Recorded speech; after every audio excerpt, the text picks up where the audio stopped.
Le capitaine inspecte son bateau, s'apprête à y donner un coup de pinceau, mais il doit se résigner à le garder au sec, en tout cas pour l'instant. On ne pourra pas cette année faire des croisières au moins jusqu'au 32 juin. Après le 32 juin, on ne sait pas.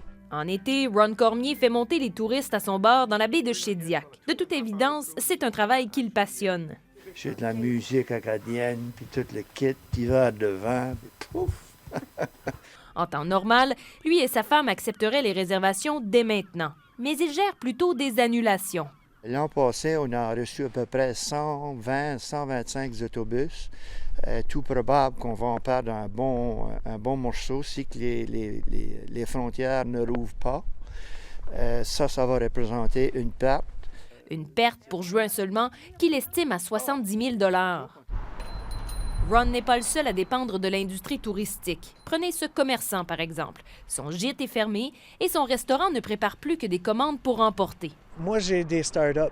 Ça fait que je suis absolument pas dans une bonne posture pour affronter la tempête. J'étais dans les derniers mois d'un hiver difficile, puis on attendait l'été. L'été, dit-il, allait lui permettre de renflouer les coffres, à condition bien sûr de la venue des touristes. Puis il n'y a pas d'argent qui va rentrer peut-être pour un autre 14 mois. Ça va être extrêmement difficile pour plusieurs entreprises de la région. Extrêmement difficile, surtout si les frontières provinciales restent fermées. Mais je pense que cet été, on va voir beaucoup de vacanciers régionaux. Les commerçants de Shediac se préparent donc à un été inhabituel.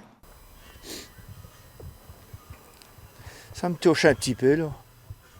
Mais on va être confiant.